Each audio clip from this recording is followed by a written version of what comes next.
Okay, in this series of tutorials, I'm going to show you how to set up frame relay using Packet Tracer um, to help you with the Cisco CCNA.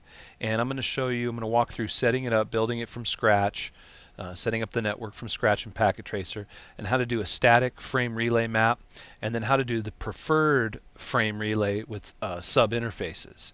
Okay, it's going to take a couple of tutorials probably, but I'm going to walk you through it and it should be pretty good. Okay, let's build the network. Okay, first thing we're going to do is we're going to click on our WAN emulation, and we're going to get a cloud here, and this is going to serve as our frame relay cloud of frame relay switches. Okay, and then we're going to need some routers, so we'll click on the routers here, and we'll get some router PT, some generic routers here. So I'm going to drag out 1, 2, and 3 routers. Alright, so I got those, and then I'm gonna hook these routers up.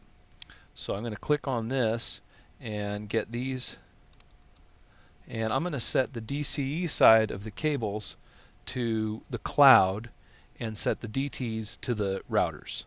So I click on the DCE side of the cables and take it and put that there to serial 0 and go over here to this router to serial 2, and then once again I'm on these cables here. This is the DCE side of the cable, the clocking side.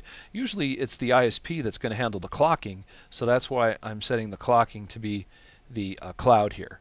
And so that's going to go to serial 1, right? And then that'll go to serial 2 here.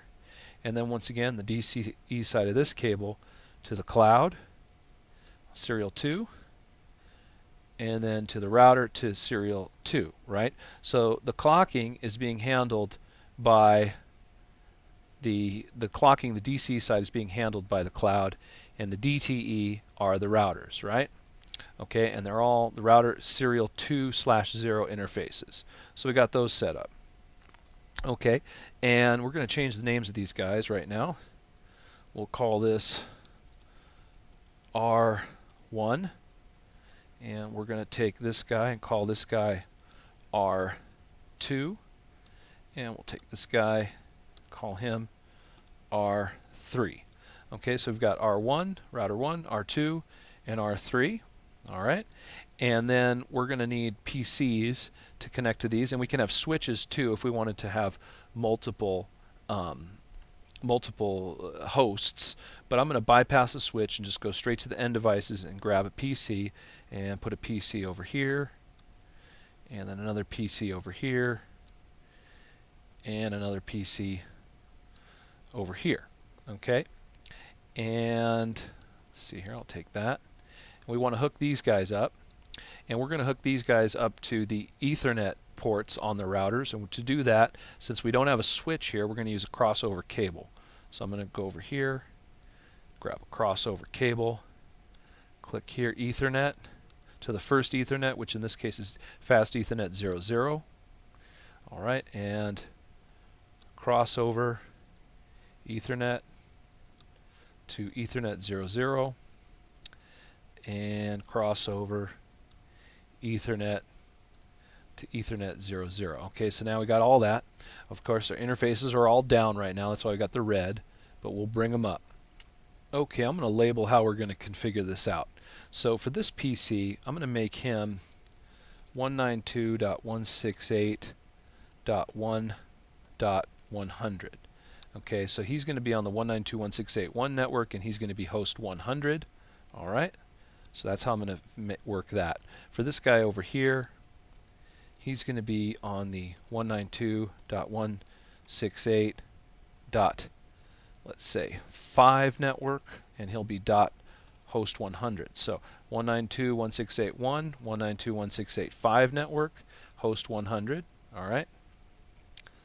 Okay, and then over here, this guy, I'm going to make him 172.16.0.100. Okay, so that'll be his network over here. Now inside this frame relay network in here, this will be the 10 network inside here. So the 10 network will be inside this frame relay network, and I'm going to make some labels here for how we're going to do that. This guy is going to be, since he's router 1, we'll make him 10.0.0.1, and then on the serial interface right here. And then over here, this guy, on his serial interface, he'll be 10.0.0.2, because he's router 2, right? Just trying to keep naming conventions here to make sense. And then this guy will be 10.0.0.3, since he's router 3. All right, so inside here, this will be the 10 network inside here. All right, so we're going to have to configure that to work. Now, on the outside here, on this Ethernet interface, I'm going to make him 192.168.1.1 right here. I probably shouldn't have to label that, but in case anybody's concerned, I'll just do it anyway. So over here, 192.168.1.1. That's going to be right here on this interface. And he'll be right here,